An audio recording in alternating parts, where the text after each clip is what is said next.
Mike from Iron Horse Realty, and this is my wife, Ron. We've been asked to talk to Satellite Magazine and kind of give a little background on ourselves and where we came from, what we're about, how we met, and what we plan on doing with Iron Horse Realty. So I think the first thing to say is that we grew up in this community of people. We've ridden our whole lives, desert, street bikes, Harleys. Our families rode, still ride, and it was something that happened to my wife and her job, losing her job, because of being part of the biker lifestyle and being stereotyped. She was fired from her Catholic school teacher job. That's what we started to do Iron Horse Realty. We met about 4 years. About 4 years ago on Match.com. The first time I saw her in Match, I kept going because I thought she was a gold digger, and I didn't have any gold to dig, so I didn't show me. But she had marked off desired salary, $125,000 more. I'm like, next. But I loved everything else about it. And about 4 or 5 months later, and many bad dates, and she sent me an email saying she wanted me, but I already canceled my account. Somehow her email got through. I was able to talk to her, and so what happened?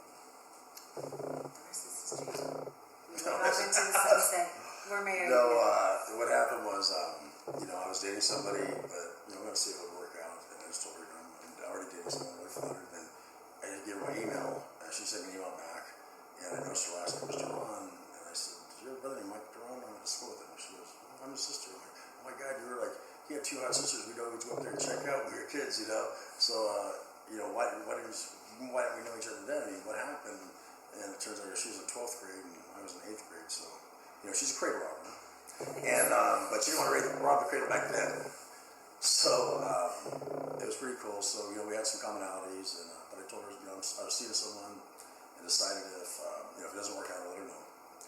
And so about a week later, this person didn't work out. I asked her, hey, I got tickets to the concert this weekend to Rascal Flats. Do you want to hang out? And she said, "What are you doing tonight?" And I said, "Nothing." She goes, "Well, you want to go for a ride on your bike?" I'm like, it's cold out right now. You want to go? And she's like, "Yeah, I'll be over." And within an hour, she was over, dressed to ride. And I was like, okay, she knows what she's doing. She knows how to ride. And I didn't know this about her at that time.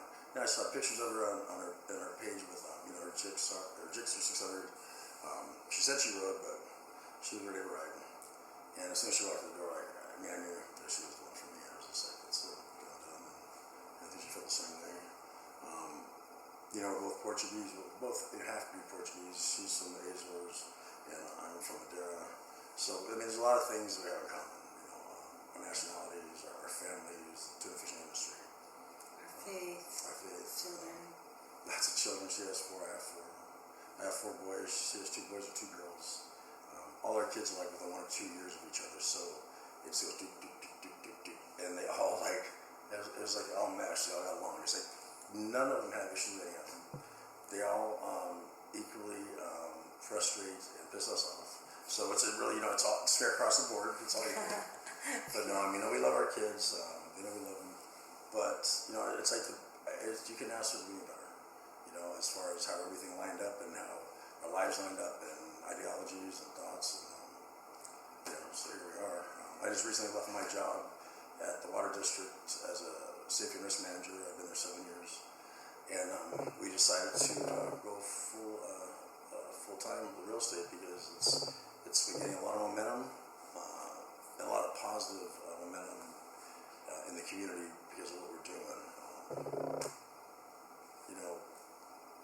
Being part of the community, you want to be able to put back in the community you're part of, and we felt really strongly about that. So the first thing we did is we decided that we would make it,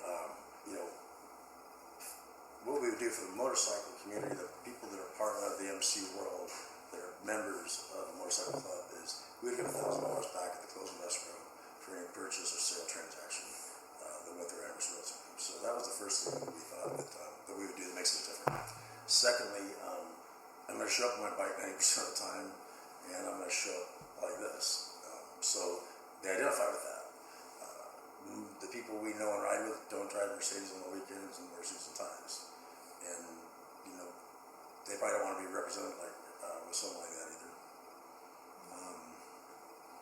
we've heard stories from people in different clubs that when they go in, their cuts on, no matter where it is, but there were some examples of even real estate companies that they went into, and they just felt like they were looked down upon. I won't mention any names, but one in particular, he's the president of the club, and he said, they wouldn't even go do the open houses on his house when they had a listing, and they wouldn't return his phone calls. And, they treated him like he was less than, but he was actually, has 2 degrees, and he's the president of the company and of the club, and just a very respected and nice individual. And that's what we saw, is that there was so much stereotyping in this community. People don't see what we do behind the scenes. People don't see the family that we are, the fabric that that really holds us together is what we all kind of believe to be true is that we have our own business. Everybody knows what the code is. You can go and know what old school biker rules are. You know what you can and cannot do, and you know the consequences of what's going to happen if you do those things. And it's kind of self-policing and self-regulating, which is really nice. So so people in this world trust us more just by the fact that we're in this world. Them wants to talk to us, then they know that we're really going to bat for them. And that was what we wanted to do, is represent people in the biker community the way they deserve to be represented. And I just didn't feel that was happening. So in addition to that, I think it was probably maybe 2 months after we actually started the company. Or we didn't start the company, but I changed my old business habits because, before I didn't drive a Mercedes nor a suit and tie, but I dealt with the regular public, and it wasn't for me, so I did part-time, but I just didn't like having to do the whole sales thing. I didn't like having to get on the phone and do phone calls and, telemarketing, and this is a lot more informal. It's like, rarely do we talk about real estate. Unless somebody says, hey, I'm looking to buy or sell a house, I don't feel like I need to push on them. If we're there, they'll know we're there, and they'll know when to come to us when they need us. We put everyone to a database, we stay in contact with people. But, they're our friends, we see them at events, we see them 2 or 3 times a month. They probably don't need a telemarketing call from me during the week when they're ready to dinner. So, I think it's really, it was a really unique experience that we had. Like, after 2 months of starting the business, we went to a run. It was a Sons of Charity inaugural run for Neuroblossom with some crazy pirate named San Diego. And we kind of thought it was a loon. Just lots of personality. No, Sam was a great guy. But I didn't know who Sam was. But it was just another ride. And that's a lot of what happens in this. And what we do is that we go on rides on the weekends. These rides support a cause, person, or entity. We don't know those entities. We don't know those causes. We don't know those people personally. But we go and we contribute, we give when asked to give. And so statistically, the motorcycle community itself is the most active community group that there is. We do more for more people that don't know us behind the scenes. And by doing that, I think that we should let people know what we do, because of the fact that if they knew that, they probably wouldn't stereotype us as much. But at this event, at the end of the event, we got to meet parents, we met a couple of the kids who were suffering from this disease. And, it was just a different experience, because I got to actually meet the people we were riding for.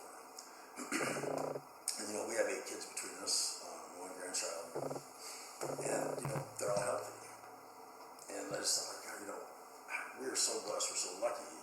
I just felt like I had this overwhelming feeling we had to do something for this charity, for these group of people, and I just didn't think I could go how. And then, this all happened like in a matter of 20, 30 seconds. I told Robin, this is how I feel. She said, yeah, you know what? I feel like God was speaking to me on the whole ride, saying, this is what your purpose is. You said that? No, you said it. Oh, okay. Yeah. Wait a minute now. Yeah. I'm not stealing her thunder. Okay. No. Okay, yeah. Now it's your turn. Go ahead, take over. Okay, so let me just back up. My name is Robin Bird. No, and I have 4 kids, and I grew up in Ocean Beach. And how I got into the biker community is because we were avid dirt rats. And we had like little go-karts and stuff my brothers and the neighborhood kids would put together.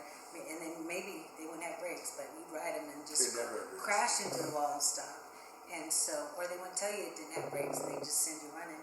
That was fun. And so, and there were some dirt hills by our house. We would, dirt bike ride, and I loved it. And, but my mom was very old-fashioned Portuguese, so I was not allowed to get my own bike. So I got my brother's hand-me-downs. And then my dad was really good about taking us to the desert all the time. My mom would stay home, and we would just pile up the kids, and with some goulash we would throw together, and we'd head out to the desert, and we would just go until our tanks ran out of gas, and you'd have to peel your fingers off of the handlebars, and I just could not get enough of it. And then later in life, she's still there. Yeah, I love it. Later in life, I had a rail for a while on a little place in Aquativa Wells, and that was a blast. I couldn't get enough of that either. And then later on when I got married, my ex was not into that type of thing, so it was kind of a bummer. And when that episode of my life ended, I was able to. She changed the channel. Yeah. I had I had a street bike, a Suzuki Gixxer 600, and that was really fun. Well, actually, I got another bike before that, but I couldn't stand it. I sold it after 2 weeks. It was another street bike. It was a 250. Yeah. My ex made me get a 250. It was ridiculous. But anyway, so I got rid of it. Have you ever ridden by, around, or behind Robin? You know why that would be ridiculous. Yeah. It wouldn't even get up to freeway speeds. It was like, what's up with that bike? The freeway speed isn't that. Why'd they even make it? I don't know. Their freeway speed is not good, so it didn't make it. So I've loved motorcycle riding forever. Just ingrained in me. So, and then also when I was a little kid, my uncle was a Hell's Angel, and so he used to come to our house on these choppers, and they just were the most amazing things I'd ever seen in my life, with these big old long forks and lots of chrome, and all these tricked out colors, and it was all shimmery with bling paint and stuff, and I was just like, oh man, my uncle was so cool. Probably like because you were a kid like that. Yeah, exactly. That's how I'm sure you have shimmery bling on it. I don't know. I might have been glitter paint. It was like glitter paint, okay? Yeah. But so he would pull up on his chopper, and we'd just be all, yay, Uncle Bart's here.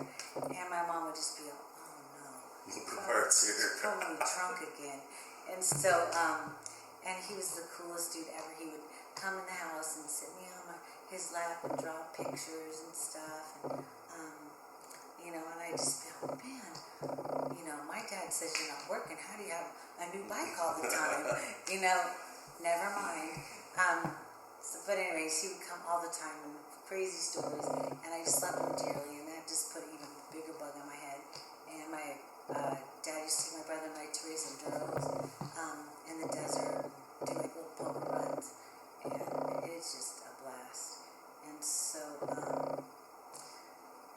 then I became a teacher. I had a hair mill slump around it, and then I became a teacher. I had 4 kids and stuff, and I just love nothing more than to teach children, and I just love it. It's my passion, and more than anything, I love to teach children how to write, because many kids hate writing, and I present it in a different way that many kids after, they're like, oh, I love your class. Oh my gosh, I hated to write, but now I love to write.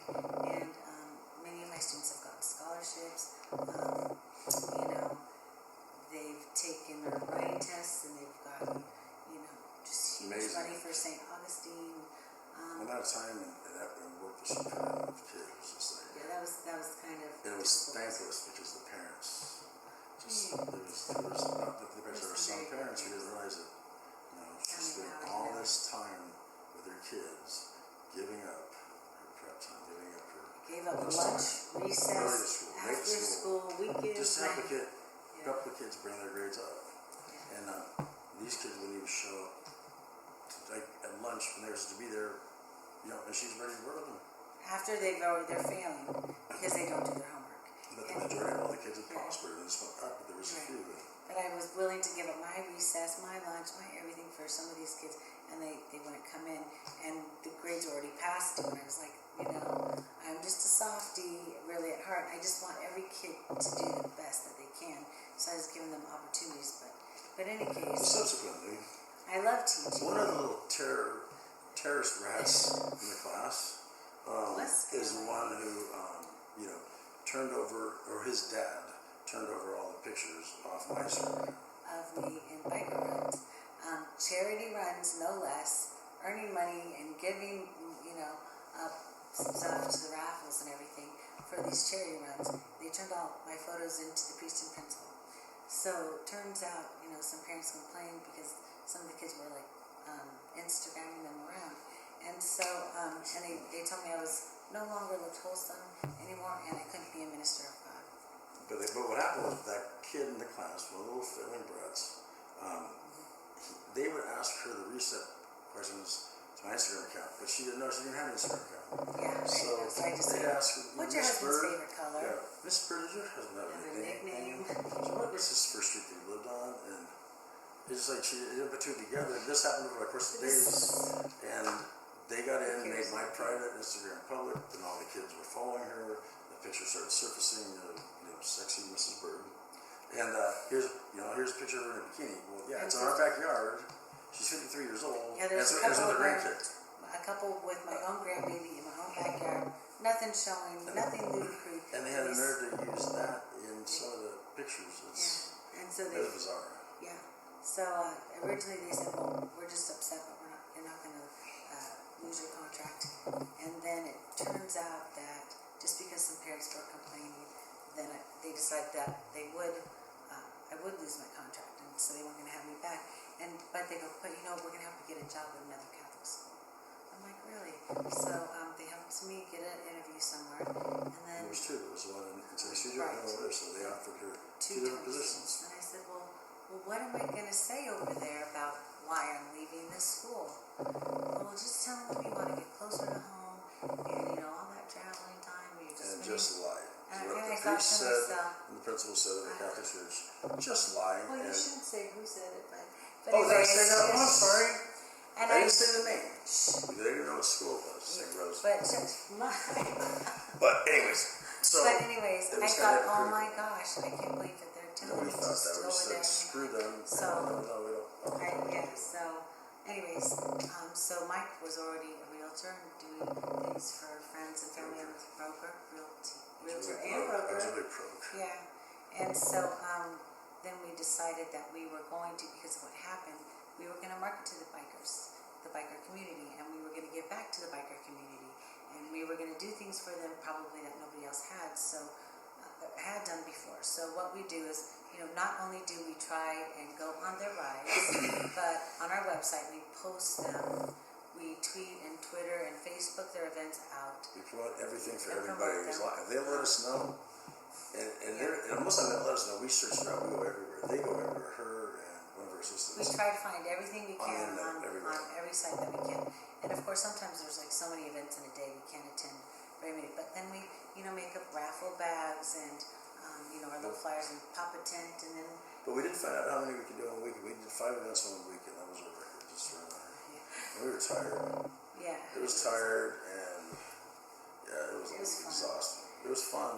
It was great because you hate to miss all those wonderful people. Yeah, we're like kids at heart. It's like, we don't want to watch the party. It's a party. We're going to go to the party. It's like, and this is what it's like for us. It's like we get to go to like one big party or jobs. Well, we meet the nicest people there. It's like and it's for a cause. Yeah. So when we go, not only do we buy tickets to their runs, which helps support them, and then we buy raffle tickets, which helps them earn money for these causes. And then we give them raffle tickets. I try the best I can to take photographs of the event and post them to our website, and then I write blogs. And the gift bags. Yes, I do. She makes really pretty gift bags. Everybody always comment on, because she takes a lot of time in her crafty, artistic type style to like really make these really like, it's like she's making it for a family member, and people love it. I'm always like, get it done. An hour for one bag? Really? An hour? Because he's a guy. And then they're like, when they're done, or it's like her story. It's like a week, and then I read the story. I'm like, oh my God, that's why it's a week. Right. So the stories are the most important to me because I try to capture the life of the event, or perhaps the person that I'm writing about, and I want the public to know, who's not ingrained in our community, that this community is amazing, and some of these people are amazing. They are such wonderful, family-oriented people, and they are great, you know. And if it's black and white, they're very truthful. If they say, you ask them, hey, can I do business with you? You know, no, because they didn't really like that you said this. I'm like, okay. Or if I ask them a certain part of a story, hey, can you tell me some funny stories about your camping trip that your club went on? No. And you know why? It's because I didn't earn the right to be there, so they don't need to tell me their stories. It would have been fun for the blog, but I totally get that. And I get that because I have respect for them. So, anyways, there's just so much about this community that is amazing, and people need to know, just because they're hauling ass down the street wearing their cuts, that doesn't make them bad. It makes them badass, but they're not bad people. They're wonderful people, you know, and there's everything from the sober riders to the Christian clubs, and you know, they're just, you know, they raise money from everything, from wounded vets to amputees to the Boys and Girls Club. It's just a wonder of things, and so much money was raised by them. But what's really great about what she's doing is that if you go to her website and you see the writing on it and her updates, she's being able to chronicle, you know, over time, you know, what we do, who we are, what we're about as a group, as a community of bikers and riders. And it's really neat to see that, you know, the invitations we get to go to, or the invitations for the events we get to go to the places we get to go to be with the people that we get to be with, that it's because they trust us, they really see value in what we're doing, and they're very thankful. I mean, people are thankful. It's almost humbling because, you know, they've been in this a lot longer, but we just really want to make a difference, and I think a lot of people see that. So it's just like, you know, we get to work in the best environment, we get to work with the best people, we get to have fun with the people we want to have fun with, and we get to work with each other all day, and on the weekends, that's where it's bad. I don't like that. No, it's a great thing because I get to work I'm with my best friend all the time. You know, I mean, it's not in the office. Yeah, that's the best part. So she's getting another. We're gonna move her down one bedroom when Brady heads out to University of Tennessee. No, we're building up. We'll build whatever because it's I need absolute silence when I work. And we play different music. It's just yeah. Anyways, we're just really thankful for what we do, and we're blessed to be in this community. And you know, we just want to keep going and hope we can spread it. And then our family used to participate too. We have our nieces and nephews and some of our kids attend the events, and they'll go out to the events, and they'll be the ones getting the emails and information from the database and talking to people and promoting it, or just sitting at the booth and just to say hi or pass out waters or whatever else we brought. You know, it's just like we want to be, you know, a family-friendly business. We want to expand. I'm going to be working on getting my license, broker's license, extended into Arizona and Nevada this next coming year. I have someone, people have expressed interest in opening up another branch of this in different areas, but I want to take my time because anybody who wants to be part of this and wants to work under my brokerage license is going to have to follow the same business model. It's, you know, you're going to have to give the money back to the treasury of the club. This is who we are. This is our mission statement. These are our values. By the way, maybe you should talk about our mission statement and our charity right now, and then you can talk. You're stealing my thunder. No, I thought I'd just back you up a couple spots because you were just about to skip over. So go ahead, Mike. Tell us about it. Thanks. The sound you just heard was the bus running over me twice. Oh, man. There's a gentle bus. It's a short bus. But anyways, yeah. Where was I at? Okay, so Well, you know, what we do is we give $1,000 back to the motorcycle community themselves when they buy or sell through us. That goes to the treasury of the motorcycle club.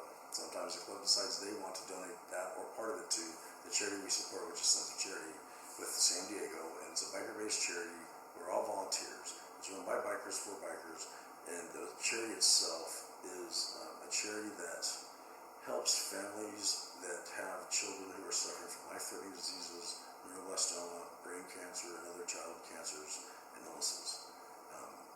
And like I said, when I got to go there and meet these kids, you know, 2 of them have passed away since that first event.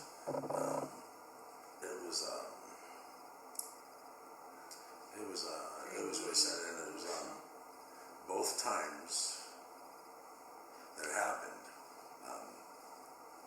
Sam was coming over to pick up a donation check from a commission that I made the next day, and both times that day on his Facebook page, I was like, "Where's Sam at?" I'm trying to track him down. Each time the child passed away, and as we were making the donation, portions of that money, went to help with their burials, and it was bittersweet. I never thought that I'd be able to handle being around death, being around children, and it just, I can. And I just didn't. You never know what you can do until you do it. I just didn't think I had a stomach for it, but I just like look at these kids and love them, and the families. It's motivated Mike to try and get more business and try to make more sales within the biker community because he knows that we're helping those children, and he's very motivated by that, which is wonderful. And he'll tell people about the quality of life that our money can provide some of these kids whose families don't have the money, like perhaps to even pay for their cable bill for the last 6 months of their life. Because they've exhausted their funds on research and treatments, and with the hope that anything possible that could save, prolong, or ease the pain in the child's life, they will do like any parent would do. And you spend till you have more money to spend, you borrow till you can't borrow, until you have nothing, and that's what you're left with. And then your child passes, and it's just like, wow. When you think you have it bad, if you have your health, you have everything. Everything else in your place. You can come back, you can go back up. But it's really hard when it's health. So, and especially when it's a child who hasn't lived a full life, hasn't lived any life really, that's what gets me.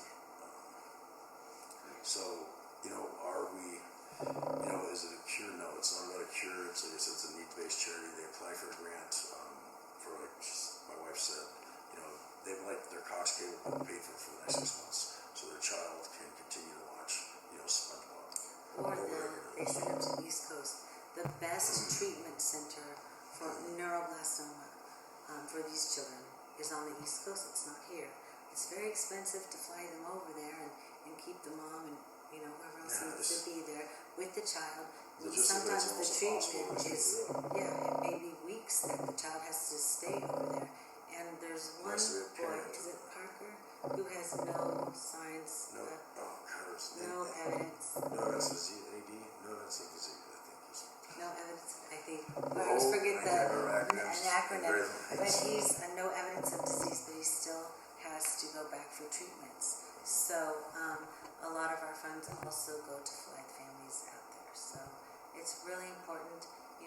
Everybody, it seems, knows a realtor. But not everybody knows a realtor who is trying to let the outside world, and they don't know a realtor who is taking 10% of their net proceeds off the top and giving it directly